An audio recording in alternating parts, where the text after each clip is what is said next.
administrasi, maupun persyaratan umumnya. Ya, jadi biasanya kalau persyaratan umum itu regulasi yang digunakan apa saja, ya, itu yang bersifat umum. Jadi nanti dokumen ini itu menjadi dokumen kontrak. Sedangkan persyaratan umum yang dokumen-dokumen disebutkan itu tidak ada di dalam dokumen tender, di dokumen kontrak, tapi include secara nggak langsung akan dipergunakan dalam proses kontraknya. Ya. Nah, yang pertama tadi spek teknis, spek administrasi, dan spek umum. Ya. Kemudian kedua, itu mulai memperkirakan berapa biaya awal proyek yang harus disiapkan oleh owner. Ya. Situ. Nah, untuk bisa menentukan biaya awal, karena di tahapnya bukan tahap konsep, tahapnya sudah masuk ke tahap perancangan atau desain, sudah selesai, desainnya sudah selesai, maka itu ada gambar DED, detail design, ya, detail engineering desainnya. Ya. Nah, di situ DED yang dipergunakan adalah DED yang telah dibuat oleh teman-teman di PW1. PW1 sudah selesai belum gambarnya? Sudah selesai ya? Sudah, detail ya? Ya. Nah, kalau udah detail, itu akan memudahkan dalam proses kita untuk menyiapkan dokumennya, gitu ya. Nah, DED. Nah, dari DED nanti akan dikeluarkan yang namanya engineer estimate. Ya. Jadi teman-teman di tahap awal ini nanti akan membuat yang namanya engineer estimate. Ya. Jadi memperkirakan berapa biaya yang disiapkan untuk proyek ini. Jadi sebagai pagunya. Ya, jadi nanti ada pagu anggaran, nanti pagu tender. Jadi pagu tender itu yang pakai adalah engineer estimate. Tapi kalau pagu anggaran itu pakainya owner estimate. Jadi masih bisa perkiraan kasar gitu ya, masih bisa perkiraan kasar. Tapi untuk proyek pemerintah sekarang itu tidak mau dia menganggarkan secara kasar, maunya sudah detail. Jadi sudah ada perencanaan awal, jadi pasti ada buat perencanaannya dulu, baru dibuat DD-nya, dihitung berapa biaya yang dibutuhkan. Itu owner estimate. Jadi owner estimate dan engineer estimate itu bisa di satu, bisa dipisahkan. Gitu. Nah, untuk membuat owner estimate, nanti yang pertama di sini teman-teman nggak perlu menentukan secara rinci analisa harga satuan pekerjaan, tapi kita pergunakan harga pendekatan. Ya, harga pendekatan. Jadi owner estimate itu pakai perkiraan saja. Jadi kalau proyeknya, kita ambil contoh proyeknya ada di jalan di daerah Ambon gitu ya, di Ambon, nanti regulasi oleh pemerintah daerah itu ada untuk penentuan harga satuan pekerjaan yang pakai square meter ya, jadi dari luasan bangunan. Jadi kita ambil contoh misalnya ada gedung perkantoran ya, untuk perkantoran atau ini gedung bertingkat ya, bertingkat dengan beton masuk kelompok yang tidak sederhana misalnya, itu harga per meternya misalnya 5 juta rupiah gitu ya. Harga per meternya 5 juta rupiah. Maka kalau luas bangunan kita ada 8.000 meter persegi, tinggal dikalikan 5 juta rupiah. Jadi dapat berapa juta? 8.000 kali 5 dapat berapa? 40 M ya, sekitar 40 M ya. 40 M. Nah, jadi untuk ya, 40 M. Owner estimate itu 40 M. Nah, ini digunakan sebagai pagunya. Ya, jadi itu yang ditentukan. Nah, di sini tidak menentukan detail ya. Jadi kalau pakai 5 juta per meter persegi itu nggak detail, pintu segala macam, tapi udah include gedung secara umum dijadikan satu dan rata-ratanya dibagi per meter gitu ya. Dibagi per meter. Nah, itu 5 juta. Nah, di tahap ini teman-teman pergunakan itu di mana lokasi proyeknya disesuaikan dengan perencanaan teman-teman yang teman-teman siapkan di situ. Ya. Dan sebagai dokumen tender, selain ada OE-nya, maka harus ada yang namanya bill of quantity, BOQ-nya, ya, BOQ-nya. Jadi volume pekerjaan yang mau dikerjakan apa saja itu harus ada. Nah, itu bagian daripada dokumen tender, ya, dokumen tender. Tadi DED, jadi serangan langsung kita nggak nyebutnya DED nanti, gambar tendernya, ya, gambar desain. Jadi dokumen tender itu ada spek teknis, ya, spek teknis, spek administrasi, kemudian spek umum, ya, terus ada OE, kemudian satu lagi adalah DED-nya atau gambar tendernya. Ya, itu sebagai dokumen tender yang harus disiapkan. Sedangkan tadi OE nanti dipergunakan untuk apa? Ketika kita menentukan persyaratan administrasi, maka di situ ditentukan kontraktor kelas apa yang boleh ikut. Ya, kontraktor kelas apa yang boleh ikut, kemudian ketentuan-ketentuan lain yang mengikuti regulasi. Contoh, untuk project manager itu harus memiliki SKK level apa? Ahli atau muda atau utama. Ya, untuk K3-nya ahli, harus ada berapa segala macam. Itu kebutuhan sumber dayanya, itu dimasukkan dalam persyaratan administrasi. Ya, jadi kontraktornya kalau misalnya 40M itu masuk kelas apa ya? Kecil, menengah atau besar?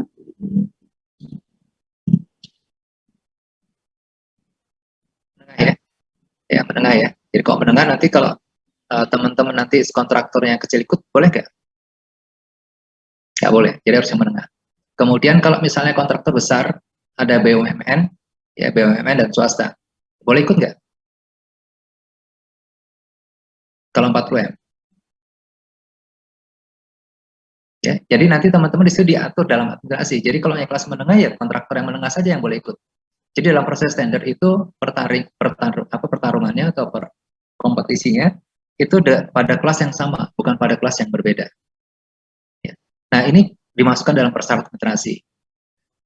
Nanti dalam proses evaluasi tender itu ada penilaian atau evaluasi terhadap administrasi. Kelas kontraktornya masuk atau tidak segala macam. Nah teman-teman menyiapkan ini semua, gitu ya, menyiapkan ini semua untuk dokumen tender, gitu.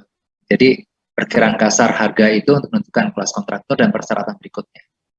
Sampai nanti juga teman-teman gambarnya udah lengkap atau belum, gitu. Tipe kontrak yang mau dipakai apa? Tipe kontrak yang mau dipakai apa? Jadi persyaratan administrasi nanti mengikuti tipe kontrak yang digunakan. Jadi nanti setiap kelompok, nanti kita kerjakan secara kelompok, itu bisa menentukan sendiri, tidak harus sama. Ya, tidak harus sama. Ya, tidak harus sama. Jadi diperkenankan. Dan itu dibebaskan, maka regulasinya dipakai itu. Gitu. Ya. Jadi ini nanti tahapan awal semacam itu. Ya, tahapan awal. Dan nanti di bagian berikutnya nanti teman-teman sebagai kontraktor. Ya, nanti berikutnya sebagai kontraktor. Ini pekerjaan PW kita, jadi nanti ada 4 laporan. Laporan 1, laporan 2, laporan 3, laporan 4, di mana laporan 1 itu nanti teman-teman bertindak sebagai owner atau konsultan, ya masing-masing kelompoknya owner. Kemudian yang kedua posisinya sebagai kontraktor. Jadi teman-teman punya dua posisi yang berbeda, sebagai pembuat dan sebagai pelaksananya, nanti yang akan melaksanakan. Ya. Karena nanti dalam bekerja kita nggak ada yang tahu mau kerja di konsultan atau di kontraktor atau buka usaha sendiri. Jadi kalau kita bisa menyesuaikan kondisi ini, maka teman-teman itu akan mudah untuk masuk bekerja di posisi manapun juga. Bisa menempatkan diri. Ya, kita coba buka, ntar saya buka dulu. Ya. Dari prolog aja.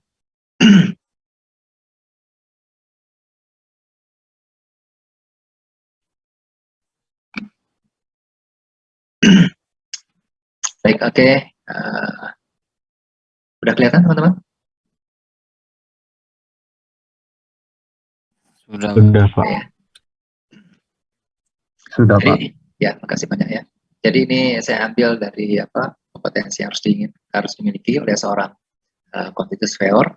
Jadi ini gabungan mata kuliah ya. Mata kuliah QS, estimasi biaya. Dulu yang aja coba, estimasi biaya. Kalau Pak Edi mantap ini. Berarti bisa nih. Ya. Karena kenapa nah? Kok senyum? Ya. Oke. Kemudian struktur ya. Struktur itu harus ada. Jadi desainnya udah ada. Kemudian MK1 yang waktu itu sama saya. Kemudian MK2. MK2 sama siapa kemarin? Pak Iwan. Oke. Nanti buat yang dipakai barcatnya. Barcatnya jadi buat barcat atau dan satu. Nanti mau pakai CPM atau mau pakai PDM atau pakai MDSW. Ya. Itu tentukan dari awal. Jadi schedule-nya. Dan ini nanti masuk ke dalam persyaratan administrasi. Jadi schedule yang pakai untuk biaya bagaimana, untuk waktu bagaimana, itu tentukan dari awal. Ya. Kemudian ini membuat dokumen tender dan melakukan penawaran, itu yang harus dimiliki tadi secara nggak langsung. Ini saya taruh bagian atas SMK 3, ya nanti L-nya dihilangkan, ini masih pakai yang lama, ya SMK 3 nanti pakai PP ya, PP Permen PUPR nomor 10 tahun 2020 ya tentang SMK 3 itu dipakai, nanti kita menggunakan ini ya. Oke. Baik,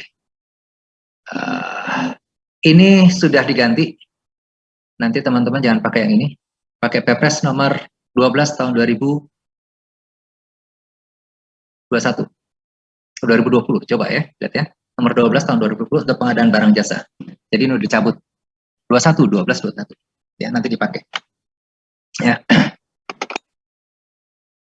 Nanti bisa searching, bisa saya kasih ya.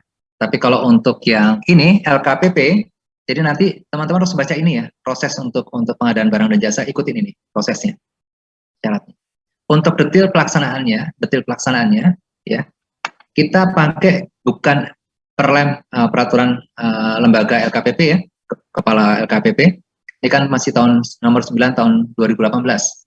Sama, pergunakan nomor 12 tahun 2021. Ya, gunakan itu.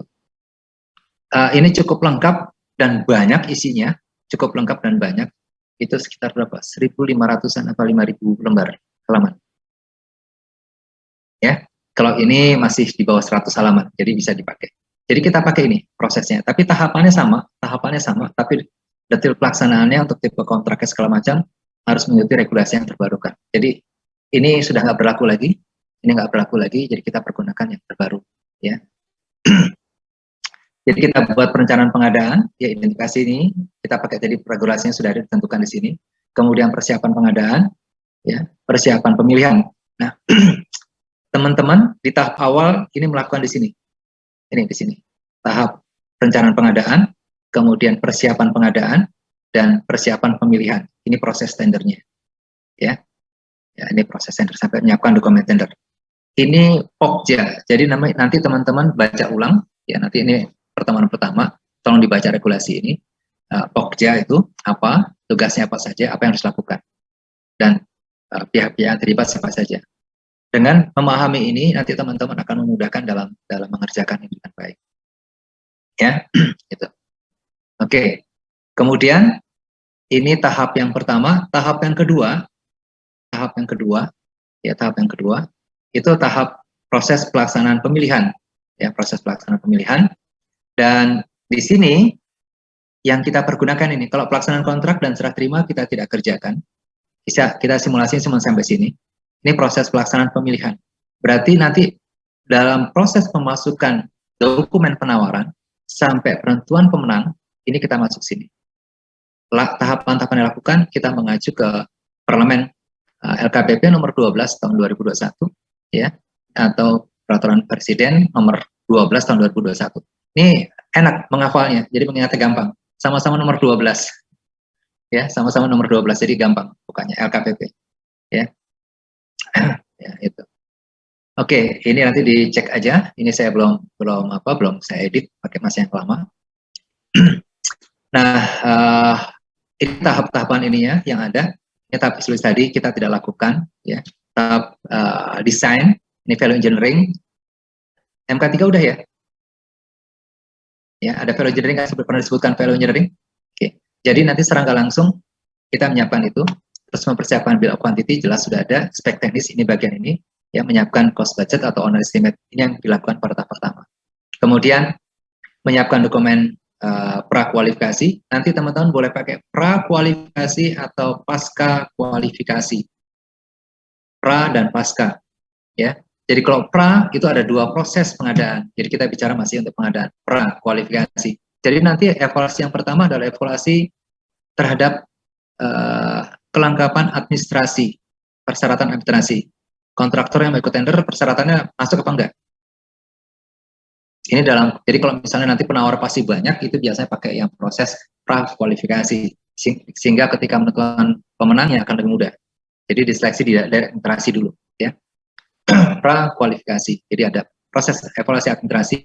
Kemudian yang kedua, evaluasi terhadap yang namanya yang teknis, ya, proposal teknis dan penawaran. Jadi tahap kedua, prakualifikasi ada dua jalan kegiatan. Pertama evaluasi terhadap administrasi, kemudian yang kedua evaluasi terhadap proposal teknis dan penawarannya. Ya, itu tahapannya. Gitu. Dan ini dilakukan pada dua waktu yang berbeda. Kalau prakualifikasi. Sedangkan dalam tahap pasca kualifikasi, ya, ini sebentar saja, nanti dalam permennya, EPP-nya sudah ada di situ. Nah, pasca kualifikasi, proses semuanya, evaluasi yang tadi dua itu dilakukan pada saat yang bersamaan. Ya, ya. Dia memasukkan dokumen administrasi, ya, teknisnya dan penawarannya, ya, itu sekaligus. Dan memang urutan evaluasi tetap satu-satu, tapi dia dilakukan pada waktu yang bersamaan. Kalau pra dilakukan tidak pada waktu yang bersamaan. Ya. Nah itu nanti teman-teman boleh pergunakan, mau pilih yang pakai pra kualifikasi atau pasca kualifikasi. Ya, gitu. Nah ini yang dikerjakan oleh teman-teman, ya, tahap ini dari sini 1 sampai sini, ya, gitu. Baik. Kemudian dokumen nanti yang akan dibuat laporannya. Ini nanti ada 4, kita pakai pembobotan, ya. Jadi nanti laporan 1 itu 30%, 35%, ya. Ini kita sebutnya sebagai dokumen tender atau dokumen lelang, ya.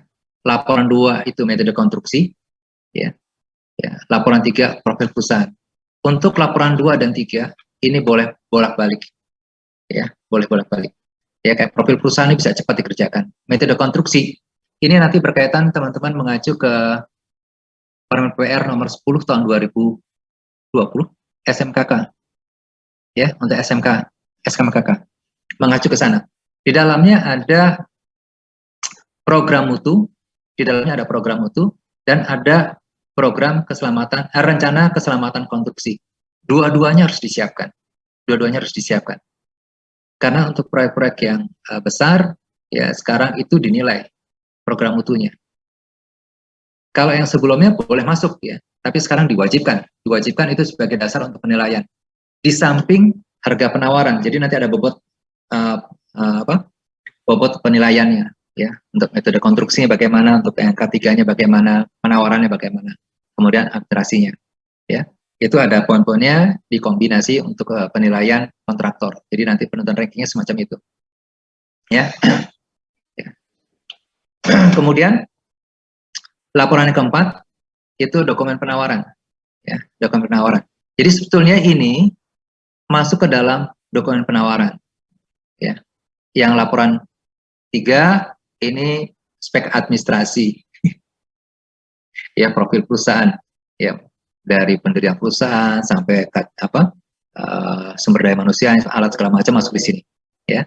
Ini masuk metode konstruksi, kemudian di penawarannya. Jadi ini sebetulnya dokumen penawaran yang dikerjakan oleh kontraktor, ya. Ini bobot ini kita pakai, nanti laporan semacam ini pembobotannya. Kemudian proses penilaiannya, jadi ini harus diingat nih, sebetulnya untuk PW kalau dapat nilai B itu musibah, ya. PW 2 dapat B itu musibah. Jadi kalau benar-benar diikutin urut dari awal sampai akhir, ya, itu bisa B plus atau ke A-nya, ya. Karena proses penilaiannya ini lebih detail dibandingkan kalau kita teori ataupun praktek, ya. Jadi untuk setiap laporan itu dibagi 5 komponen ini dipisahkan. Jadi pasti ada nilainya, ya. Ya. Kita ambil contoh di sini, keaktifan 15%. Jadi nanti kalau selama jam PW itu hadir terus, berarti nilainya 100. Jadi dari 0 sampai 100, ya. Bobotnya 15%. Kalau misalnya untuk laporan 1 ada 5 kali pertemuan, datang 4 kali, berarti hanya 4/5 kali 100. Nilainya semacam itu. Itu hadir aja. Mau hadir datang muka terus tidur nggak masalah. Hadirnya ada, ya, yang jelas hadir gitu, ya. Jadi bisa dapat 100. Nah, sekarang kalau progres berarti dia bekerja, kemajuan pekerjaannya, ya, kemajuan pekerjaannya, ya. Jadi dia bisa aja ini tidur, kemudian tiba-tiba 60% gitu ya. Ya nanti ada nilai untuk kemajuan pekerjaannya. Jadi kalau progres yang bagus itu kalau ada 5 kali pertemuan itu bisa dicicil. Target yang pertama 20, 20, 20, 20, 20. Nah, itu kalau itu nilainya bagus tuh. Grade-nya naik terus, stabil gitu ya. Tapi kalau yang pertama kosong, kosong terus tinggi, terus kosong terus tinggi lagi, itu tidak stabil. Jadi nilainya nggak akan bisa 100. Jadi yang bagus itu stabil ke atas gitu. Setiap minggu ada progresnya. Jadi udah tentukan, Pak, progres saya ngerjakan sampai sini, selesai. Maka itu bisa dapat nilai 100 seperti itu. Terpenuhi progres 100%, dapat nilai 100. Nggak terpenuhi, jadi nak katakan, Pak, targetnya berapa? 5 halaman, Pak. Kamu ngerjakan 6 halaman. Berarti 6 apa? 10 halaman, terus dia bisa ngerjakan 6 halaman. Berarti 6 per 10 kalikan 100, nilainya kayak gitu. Progres pertama, progres kedua, nanti ambil rata-ratanya selama 5 kali pertemuan. Jadi prosesnya semacam itu, dipisahkan progresnya. Ya. Nah, progres hampir sama dengan kontraktor, kan nggak peduli benar atau salah, pokoknya progres masuk dulu aja, nanti setuju apa enggak, itu progresnya. Nah, itu berkaitan dengan kualitas. Nah, ya, kualitas kemampuan. Nanti saya tanyakan segala macam, bisa atau tidak mengerjakan segala macam, itu kemampuan. Jadi dibedakan. Ya. Progresnya bisa 100, kemampuannya salah semua. Ya, di sini ada nilainya bagus, di sini nilainya jelek. Paham ya? Jadi dipisahkan. Jadi kita tidak bersifat subjektif, tapi objektif. Yang bagusnya di mana, yang jeleknya di mana, kita langsung ketahuan, gitu ya. Ya. Oke, progres kemampuan. Nah, kemudian yang keempat, laporan. Jadi hampir sama buku laporan yang dinilai bagus tidak bagusnya itu tampilannya, kelengkapannya, ya, kelengkapannya. Jadi setelah dipaketkan jadi paket kita nilai buku. Jadi kalau kita menilai buku bagus apa enggak dari sini laporannya. Ya, kalau ini bersifat subjektif. Saya senang apa enggak senang? Ya kan bagus ada itu ya. Tapi dari standar yang ada kan kelihatan secara umum, ya. Jadi subjektifnya tetap objektif nilainya. Ya. Oke. Yang kelima, waktu pengumpulan, ya, waktu pengumpulan. Jadi waktu pengumpulan ini sangat nilainya fleksibel nih. Bisa dapat 0, bisa dapat lebih dari 100. Ya, bisa 0, bisa lebih dari 100. Gimana? Kalau dia tepat waktu, jadi nanti ada jadwalnya setiap itu ada schedule-nya. Tanggal berapa? Jam 11 ya, jam 11 Jumat jam 11 kita pakai hari Jumat jam 11. Batas pengumpulan jam 11 pagi ya. Nanti secara online ya dikirimnya jam 11 pagi. Kalau pas sebelum jam 11 pagi pada hari yang sama, ya misalnya tanggal 7 September hari Jumat jam 11 gitu ya. Itu pada hari yang sama sampai jam 11.00 nilainya 100 kalau pengumpulan kayak gitu. Kalau dia lebih cepat 1 minggu, jadi tanggal 7 dia tanggal 6 udah mengumpulkan. Atau minggu sebelumnya, jadi misalnya ya tanggal 1 misalnya, tanggal 1 minggu sebelumnya sudah mengumpulkan. Maka nilainya dapat tambahan 5%. Ini kalau 20%, jadi 25% jadinya. Nilainya jadi 125. Karena lebih cepat 1 minggu. Oke, ya. Kemudian kalau terlambat pengumpulan, terlambat ngumpulnya. Jadi kalau sampai 1 hari, 5 menit sampai 1 hari, jadi misalnya jam 11, jadi 11.05 gitu ya. 11.05. Maka nilainya nggak 100. Ya. Dikurangi terus, ya. Per hari dikurangi 5%, 5% gitu. Ya. Jadi kalau udah lebih 1 minggu, ya nanti waktu pengumpulan bisa 0 nilainya. Karena dikurangin terus. Tapi tetap mengumpulkan. Tetap mengumpulkan. Kalau tetap mengumpulkan, berarti nilai di sini ada nggak yang 4 ini? Yang kosong di sini ya pengumpulannya terlambat ya. Jadi dia dikenakan penaltinya di sini. Laporannya ada, kita bisa masuk gitu ya. Ya. Terus nggak pernah datang buat laporan, bisa nggak? Bisa, hanya nilai laporannya aja, tapi yang ini kosong nih. Ya. Nah ini saya juga musibah juga nih. Jadi saya usahakan di kelas ini enggak semester kemarin. Ya semester kemarin saya bimbing. Jadi ini pengalaman yang nggak menyenangkan untuk saya. Dia semester terakhir sudah sidang, akhirnya dibatalkan. Ya, tahu ya kabarnya ya. Karena nggak ada yang bisa saya masukkan. Pak, laporan masukkan udah terlambat, saya bilang. Terus saya tanya sampai 1 minggu, silakan masukkan supaya saya bisa masukin poin yang mana. Tapi laporan 1 nggak ada, laporan 2 nggak ada, laporan 3 nggak ada, laporan 4 nggak ada. Ini kan per laporan kan ya. Kalau tiba-tiba dia mengumpulkan di terakhir di sini, berarti kan setinggi-tingginya ini kan hanya 20%. Misalnya saya baik sekali lah, saya terima laporan langsung saya nggak baca, saya kasih 100. Tapi nilai kan cuma 20. Ya, karena nanti digabungkan dari sini 20, 20, 20, 20 kan tetap 120 juga nilainya. Nggak bisa mengangkat nilai yang di sini gitu ya. Gitu. Jadi ini pengalaman yang kemarin ya. Jadi walaupun dari jurusan bilang, gimana saya memasukkan? Ini nggak ada, ini nggak ada, ini nggak ada, ini nggak ada, nggak bisa masuk. Waktu kumpulan kan 0, dia mengumpulkan tapi terlambat kan 0 kan di situ kan ya, nggak ada masalah untuk saya. Pak baru bisa mengumpulkan sekarang, saya belum menyerahkan. Ya saya terima di sininya 0, tinggal lihat di sininya saya. Gitu. Kalau misalnya nggak mengumpulkan, berarti yang nggak ada kan ini 2, kan begitu ya?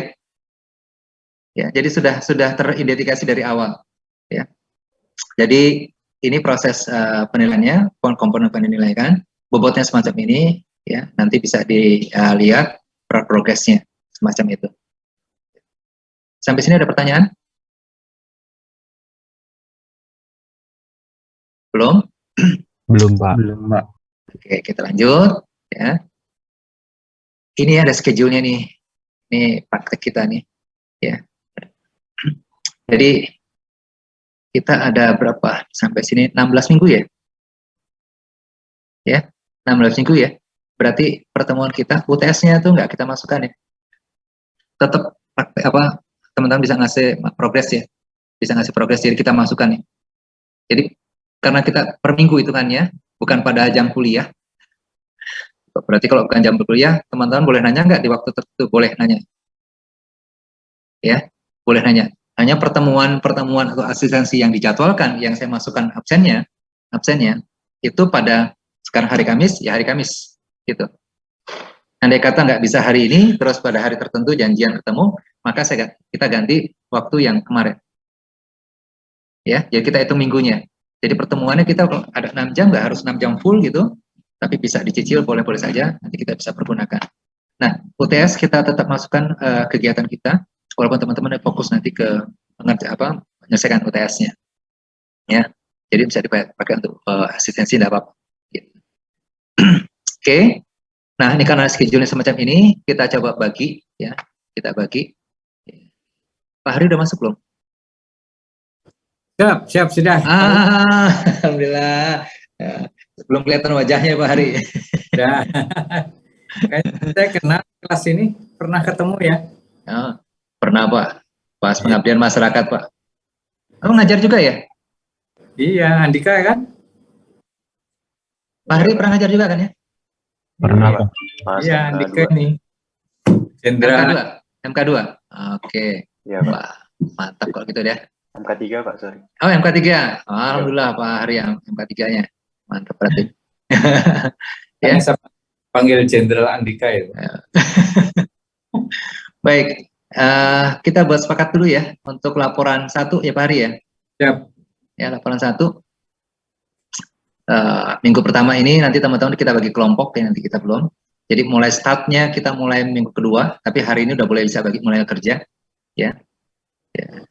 Untuk laporan 2, ya laporan 2 ini kita siapkan sampai minggu ke 6 ya. Ya Pak Hari? Siap. Cukup ya? Cukup. Ya. PTM.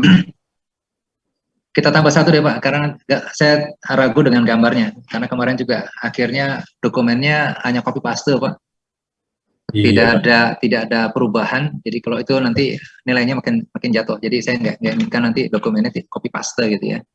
Speknya copy paste, harus disesuaikan dengan gedungnya gitu. Jadi jangan buru-buru gitu ya. Sesuaikan dengan keinginan teman-teman sebagai ownernya gitu. Ini kita buat 6 pengumpulannya pada bulan Oktober, laporan 1 hari Kamis. Berarti sekitar tanggal 28. Ya. Jadi laporan 1. Ini nanti laporan 1 pada tanggal hari Kamis, hari Jumat. Hari Jumat itu tanggal 28 ya. Jumat 28 jam 11. Ya, untuk laporan 1. Ya, laporan 1. Nah, pada saat pengumpulan ya jam 11 nanti kita ketemu offline untuk penjelasan laporan 2 dan 3 Pak Hari ya. Ya, Ya, jadi harus kita ketemu ya. harus ketemu. Ini ketemu semua nih Pak. Jadi kita sepakat untuk offline aja, asistennya offline. Ya, datang gitu ya. Offline aja. Nah, di sini ya nanti kita ada penjelasan untuk laporan 2 dan 3 sekaligus. Ya. Laporan 2 dan 3 itu kita kasih waktu ya, 3 minggu ya. Kita mulai 1, 2, 3 ini kita minggu sampai minggu ke 11. Ya. Ya, ini penjelasan, ini extra fooding nih, tambahan TS-nya ya. Jadi 3 minggu. Kenapa 3 minggu sampai minggu ke 11? Karena nanti di dalam laporan 2 ya untuk teknisnya, proposal teknisnya itu menambahkan 1 laporan lagi. Jadi itu isinya adalah program mutu ya. Ya, ada metode kerja, program mutu dan rencana keselamatan konstruksi RKK. Ya, program mutu dan rencana keselamatan konstruksi. Itu nanti mengacu ke Permen PUPR nomor 10 tahun 2020 ya, untuk SMK 3 ya. Gitu. Oke. Berarti tanggal 25 November jam 11. Ya, jam 11. Kemudian nanti kita pergunakan setelah jam 11 ya, kita pakai 1 jam aja penjelasan untuk laporan 4 ya. Jadi 1, 2, 3, 4 ini ada 5 minggu ya, 5 minggu untuk mengerjakannya. Pengumpulannya minggu ke-17 ya Pak Ari ya. Ya, 17. Ya, pengumpulannya ya pas UAS hari Jumatnya kan udah nggak ada UAS, biasanya Jumat tuh nggak ada, Kamis habis itu biasanya. Masih bisa nanti Jumat jam 11 tanggal 6. Wow, lama nih Pak, setahun Pak. Iya. Ya, setahun mengumpulkan. Jadi penawarannya setahun lama. Nah, kalau penawaran tahun depan, teman-teman juga harus memberikan inflasi harganya di tahun 2023. Ya. Jadi penentuan harganya nanti berdasarkan pekerjaan proyek pada tahun 2023. Nah, ini yang bagus semacam ini ya Pak Hari ya. Bagus ini. Proses pengadaannya sudah bulan Desember, nanti sudah ditentukan tuh. Jadi tahun berikutnya sudah tinggal laksanakan. Februari atau Maret sudah bisa jalan proyeknya. Sesuai kenyataan dengan jadwal pemerintah anggaran pemerintah ya. Jadi ini bagus sekali ya.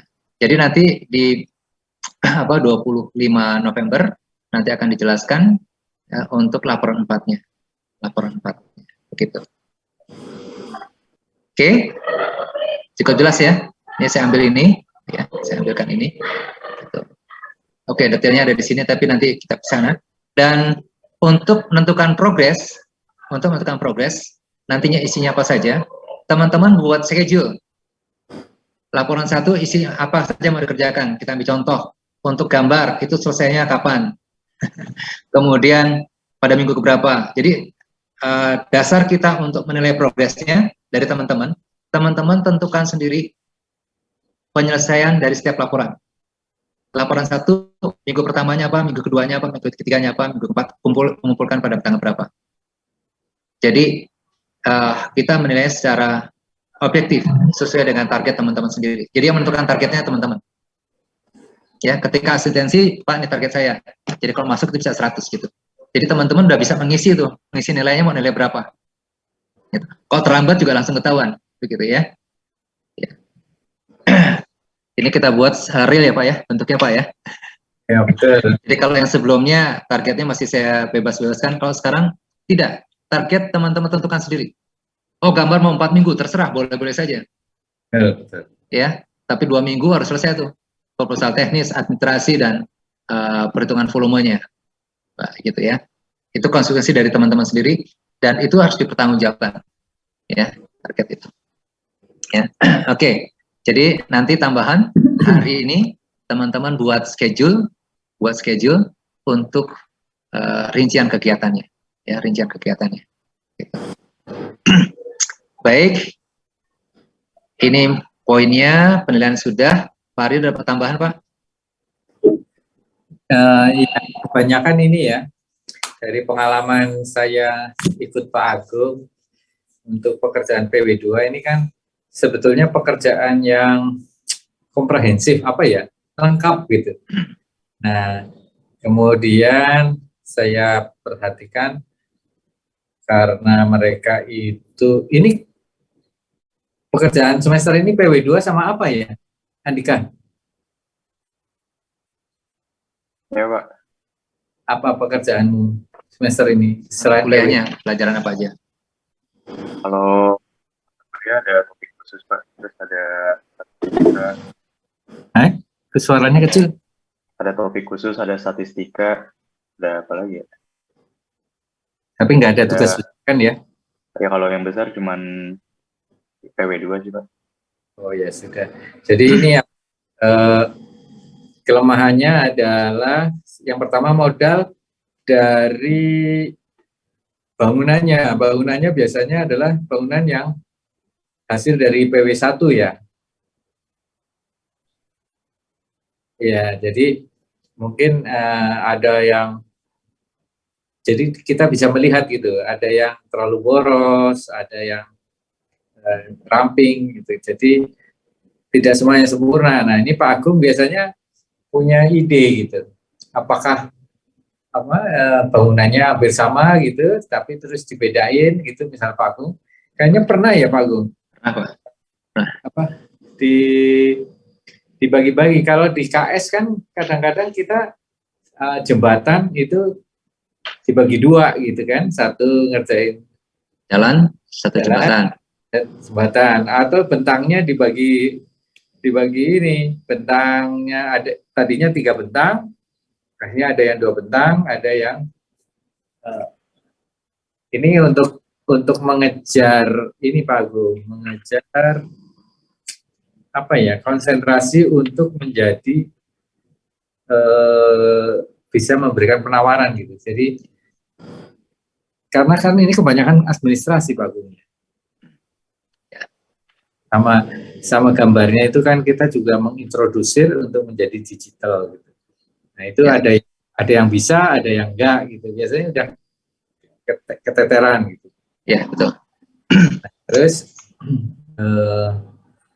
satunya lagi adalah sebenarnya kan ini kita memberikan feeling kepada teman-teman itu bagaimana rasanya kalau mau ikut tender gitu. Jadi ada feeling-feeling memberikan harga yang sebaik-baiknya. Jadi ada ilmu costing yang baik gitu. Terus biasanya teman-teman tuh pada males untuk nyari harga yang sesungguhnya. Jadi saya lihat gitu ya. Jadi misalkan bangunan di Depok, satu bangunan di Jogja. Nah itu kan membutuhkan pekerjaan-pekerjaan untuk browsing gitu Pak. Ya. Jadi kadang-kadang ada tawar-menawar gitu. Yang lalu ada tawar-menawar. Pak nggak ada nih saya di daerah Jogja. Bagaimana kalau adanya 2 tahun sebelumnya gitu. Akhirnya kan ya sudah ditambahin inflasi gitu kan ya. Harga satunya kita ditambahin, ya udah ditambahin dengan kenaikan inflasi per tahun ya, anggapannya 10% nyari gampangnya gitu. Tapi kita jadi nggak ya, kalau kita itu sebagai judge, sebagai panitia, akhirnya ya kita ngeceknya hanya lengkap saja gitu Pak. Jadi feeling untuk membuat gambar spek ya, beki, kemudian spek, kemudian harga itu menjadi apa ya kayak pekerjaan ini aja, rutin aja gitu, yang akhirnya metode pelaksanaan itu juga copy paste. Jadi akhirnya dapatnya copy paste Pak Agung. Ya. Sehingga kita ngecek satu persatu, dan juga itu peraturan-peraturan yang baru kayak tadi Pak Agung itu kan akhirnya kita ngambil sampel 1 atau 2 orang saja yang kita koreksi, yang lainnya ngikuti. Nah, kemudian kalau begitu diserahkan kepada kita, itu kan dalam bentuk dokumen software ya. Ya, soft copy. Ya soft copy itu kita kan matanya jadi waduh gimana ini lah. Gak taunya banyak yang salah tulis, banyak yang salah apa ketikan menyebutkan mati menyebutkan gitu. Jadi akhirnya main tembak aja gitu. Nah, ini feeling-feeling ini sebetulnya yang harus kita sampaikan bahwa di dalam dunia nyata itu orang untuk mengikuti lelang itu kadang-kadang copy paste.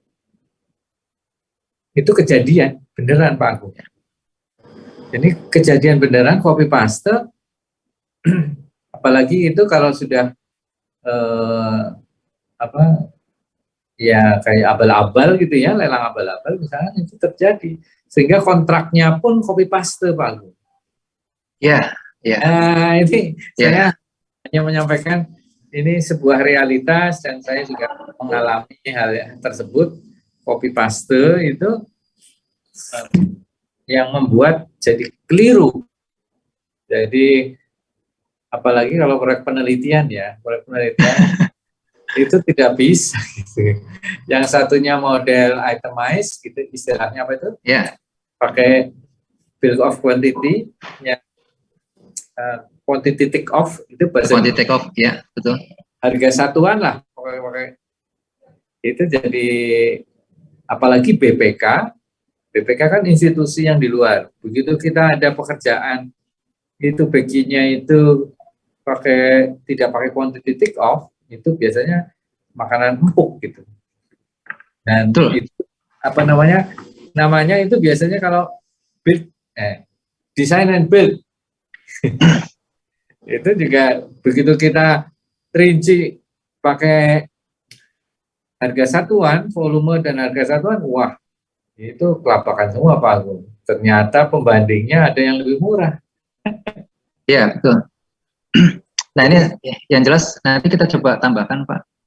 Iya. Jadi nanti ketika mengajukan penawaran, pas laporan 4, itu kadang-kala memang daerah yang kita tentukan mau kita bangun proyek kita itu dia tidak mengeluarkan regulasi tentang harga satuan pekerjaan. Ya, betul. Ya, harga satuan pekerjaan. Nah, atau dia mengeluarkan, tapi tahunnya udah lawas. Misalnya 3 tahun yang lalu atau 2 tahun yang lalu yang kata Pak Hari tadi, gitu ya. Jadi bisa saja kita mensiasati untuk menentukan standar.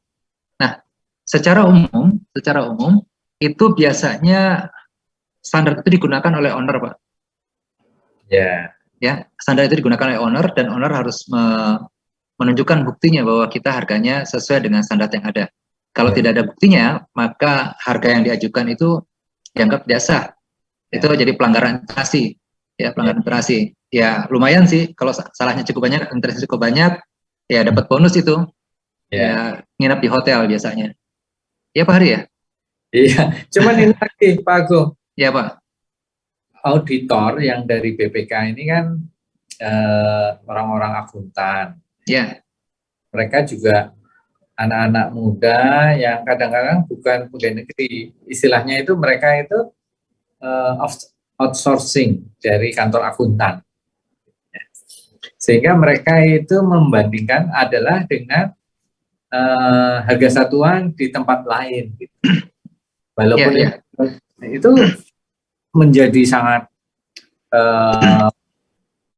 drastis gitu. Jadi misalkan kita beli 3D printer, begitu kita speknya nggak karu-karuan, mereka juga belajar juga beli 3D printer, di speknya cuma 3D printer, terus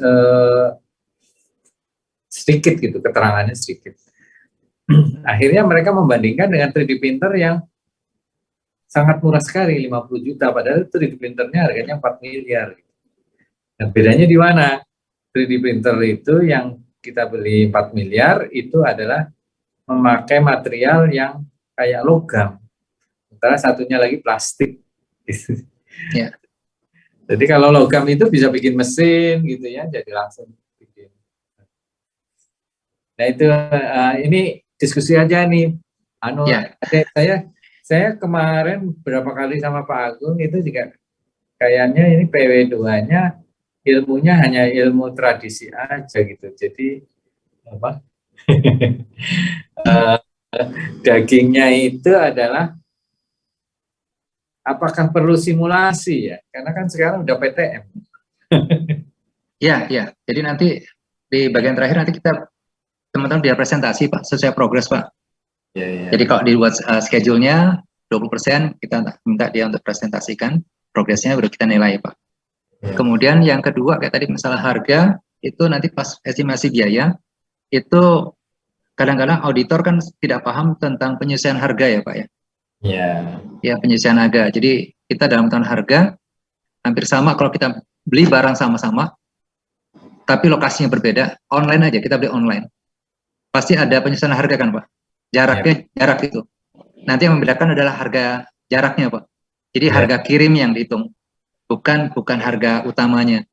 Nah itu masukan. Tapi kalau misalnya ini proyek konstruksi, itu nanti jarak itu secara nggak langsung dihitung dalam daerah tersebut. Jadi misalnya Depok dengan Bogor, Depok dengan Bogor, berdekatan padahal Pak. Ya, betul. Tapi harga satuan yang ditetapkan berbeda antara Depok dan Bogor. Itu namanya kalau untuk gedung ada indeks kemahalan konstruksi IKK, itu berdasarkan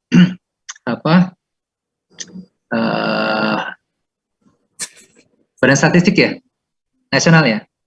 Ya betul. BSN ya, Badan Statistik Nasional itu menerbitkan yang namanya IKK, indeks kemahalan konstruksi, indeks kemahalan konstruksi. Teman-teman nanti bisa download masuk ke BSN itu ya, dari tahun berapa sampai ke tahun berapa.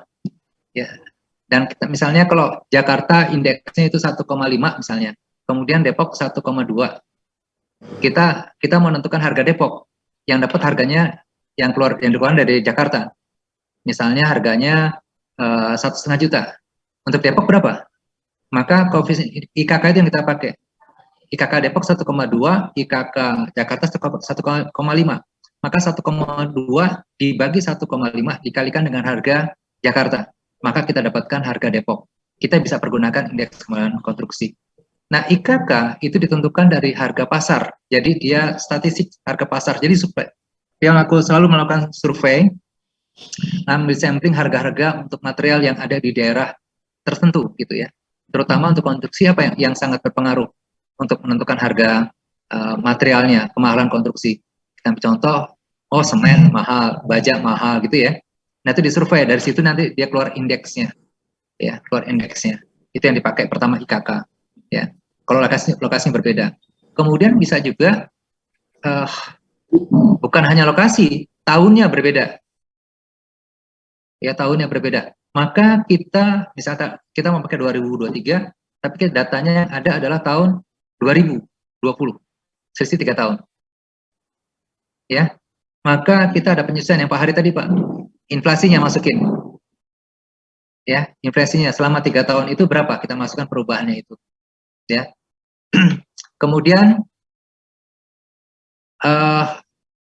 tinjauan yang berikutnya ya untuk harga selain tempat, waktu, sama besarnya proyek, ya silakan Stevi, ya sama besarnya proyek, luas bangunannya. Nah ini audit kadang-kadang beda. Sama-sama 4 lantai, tapi luasnya beda. Yang satu luasnya 1000, yang satunya luasnya yang di Depok misalnya 2000. Ya, 2000. Kemudian di Jakarta tuh ada yang 1000, 3000 sama 4000 misalnya. Harganya beda-beda itu. Harganya beda-beda. Dan kita mau pakai yang di Depok. Harganya beda-beda. Maka tidak bisa kita langsung mengacu ke sana. Yang tadi disamakan kemudian diambil ratanya, diambil per meter perseginya berapa. Maka nanti baru dikonversikan di situ dengan luasannya. Jadi luasan bangunan juga berpengaruh. Nanti kita bisa tinjau secara nggak langsung di situ, ya. Dan yang terakhir kombinasi dari ketiganya, ya. Dan bagusnya untuk harga itu. Nah nanti teman-teman harus praktekkan itu di laporan 4, penyesuaian harga, ya. Gitu. Oke ya. Begitu Pak Hari. Siap. Ya. Ini ada Pak Iwan nih. Iya, oh di ruangan. Saya di ruangan sini Pak, di ruangan Bapak Pak. Oh, di mana? Di ruangan Bapak. Oh, di depan Kajur. Iya, Yang di depan Kajur tuh. iya Pak. Oh, iya. Saya jujur dulu sini gitu tadi. Siap, siap, siap. Ya, Iya. nggak apa-apa. Ada komputer saya yang sudah meritili. Sudah meritili. Oke. Jadi itu tunjangan untuk biaya dan teman-teman harus masukin. Dan yang jelas untuk laporan yang sekarang ini itu teman-teman harus mengacu ke regulasi yang baru, di mana regulasi yang baru itu sangat ketat aturannya harus diikuti, berbeda dengan yang sebelumnya, ya berbeda dengan yang sebelumnya. Jadi jangan dianggap sama, buat berbeda. Ya. Oke, ketika perencanaan, saya nanya teman-teman semua, gedungnya berapa lantai? Perencanaannya? 8 lantai, Pak. Alhamdulillah 8 lantai. Per lantai berapa meter persegi? Itu Ilham itu. Ya. Ilham itu kan orang mana ya? Orang mana, Ham? Kepriben, Ham? Oh, Pak. Bukan, Pak. Saya Jakarta. Oh, nggak percaya orang Jakarta. Oke, 8 lantai ya. Per lantai berapa luasnya, Anita? Kalau Ya, Ilham silakan. saya 1.290 meter persegi, Pak. 1290. Ya. Kok 1290? Kenapa 1290? Karena 43 kali 30, Pak. Ajar apa sih, Pak? 43 kali 30. Oke. Kok bisa 43 sih? Kemarin tuh sama Bu Anis disuruh bikin 3 balok yang berbeda. Jadi sisi memanjang ada yang balok bentang 6 meter, ada yang balok bentang 7 meter. Tapi sisi melintangnya tetap 5 meter semua, Pak. Oke. Ya, nanti kalau Feng Shui itu kadang-kadang suka pengaruh gitu ya. Gedungnya nggak dipakai lagi gitu. Walaupun belum tentu ya. Ya. Tapi arsitek itu pasti ngitung-ngitung tuh.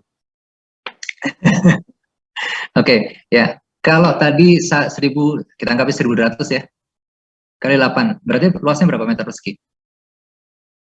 12 kali 8, 96. 9.600. 9.600. 9.600. Itu Permen PUPR tentang bangunan gedung negara gitu ya. Nomor berapa ya? 18 tahun 2018 atau nomor 20 tahun 2018. Itu berkaitan dengan BIM. Ilham juga pernah ngomong. Ya. Iya, Pak. Ya. Berarti nanti di dalam metode konstruksi pengecekan gambar, teman-teman harus memasukkan unsur BIM-nya. Gambarnya kalau kemarin masih pakai AutoCAD, kalau bisa dibuat 3D-nya. Jadi nanti bagiannya untuk memperkecil, misalnya gambar. Ini salah satu contoh bahwa kontraktornya hebat itu, dia sudah memenuhi kriteria untuk bisa menerapkan BIM. Pertama gambar, kemudian nanti masalah scheduling, yang keempat masalah biaya. Kan sampai dengan 4D ya, 7D ya, 5D gitu ya, anggaran 5D-nya. Ya, 4D jadwal, anggaran gitu ya.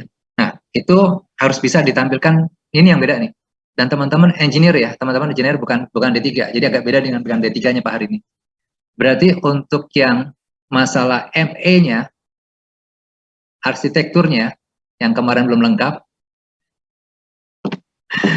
kalau struktur sih udah oke 8 lantai ya. ME-nya udah masuk belum?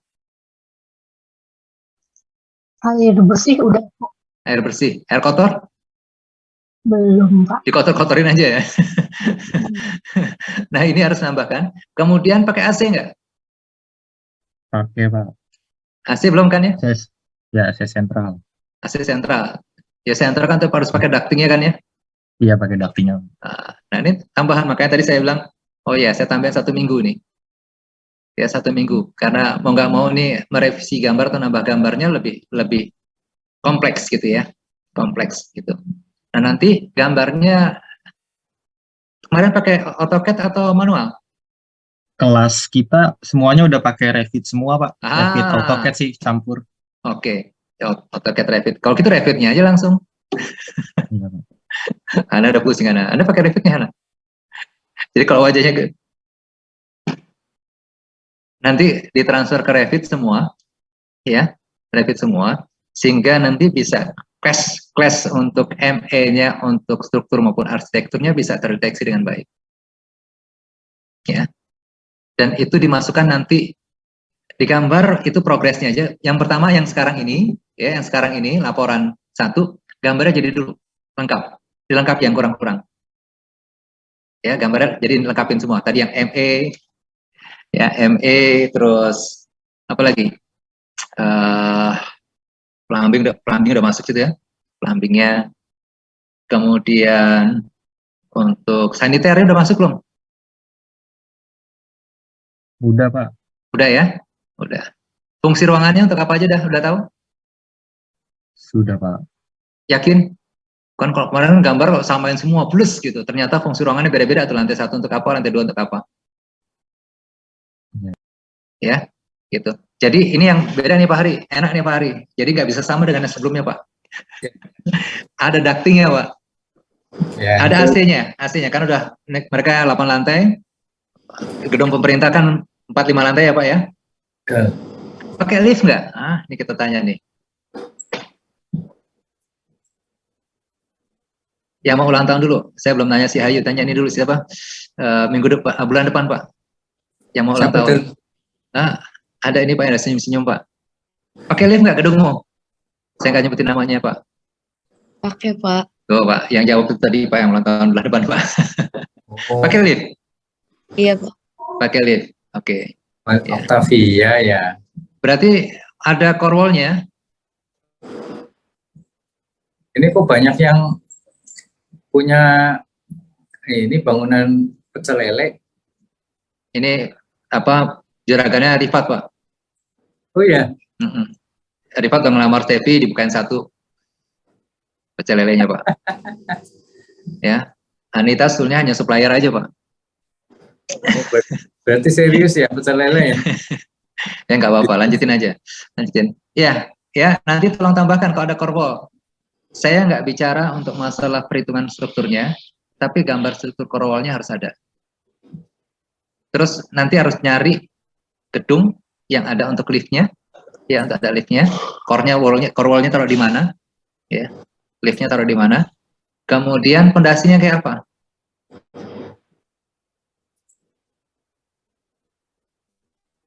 Oke, ya, semuanya 8 lantai semua. Iya Pak. Pak, Ukuran? saya nanya Pak. Iya, silakan. Oke, siapa dulu? Saya dulu. Saya siapa? Tata dulu ya Pak. Atta dulu, silakan. Oh, enggak Pak, tadi kan Bapak bilang semuanya 8 lantai. Kalau saya 7 lantai Pak. Tapi di yang paling atas tuh ada atapnya gitu aja Pak. Jadi atap dan bisa diakses gitu Pak. Ke saya. Oke. Luasnya berapa luasnya? Total. Yang Luas. Bentar Pak, saya lupa Pak. Wah, ini perencananya lupa gimana? Tender nggak dimalu-maluin ini. Yang buat siapa kalau kita Nita? 9.000 Pak. Berapa? 9.000? 9.000 meter persegi kalau total. Totalnya. Iya. atapnya nggak pakai dak kan? Pakai dak? Atau atap biasa? Tata nggak pakai Pak, dia Pak. Nggak pakai. Terus lantai 9-nya itu dipakai orang atau dipakai? 7 dia Pak, 7 terus pakai atap. 7 pakai atap. Lantai 7-nya fungsinya apa? Lantai yang paling atas Pak, atapnya. Iya. Buat apa? naruh toren gitu-gitu Pak. Oh, itu lantai 7. Dipakai Yang untuk paling atas. dipakai untuk water tank. Terus dipakai untuk itu AC-nya AC sentral bukan? Belum Pak, belum. Gedungnya nggak pakai AC Pak. Saya nggak mau tinggal di sana Pak, cuma bisa mandi doang. Tetapi Panas itu. terus kemudian ditutup atap itu ya? Oh, ngejar apa itu? Kalau ditutup atap, biasanya sih nggak ditutup atap, biarin aja itu mesinnya kepanasan. Ya nanti disesuaikan ya. Ini pertanyaan Pak Hari cuma sederhana tapi bisa disesuaikan. Nanti teman-teman mau digunakan untuk apa? Gitu, silakan. Iya. Ya, 7, 8. Oke, nggak apa-apa. Boleh Pak Hari ya. Masuk Boleh, 8 ya. Kan persyaratan harus pakai apa tuh digital, ya Pak, digital itu kan kalau di atas 4.000 atau di atas 10.000 ya. atau di atas 4 lantai. Ya. Tapi bukan artinya 4.000 dan 10 gitu. Oke. Ini kenapa ini? Sesaat lagi akan kami restart. Ya, minum dulu istirahat nanti baru nanya lagi ya. Kita tunggu biar nggak keluar.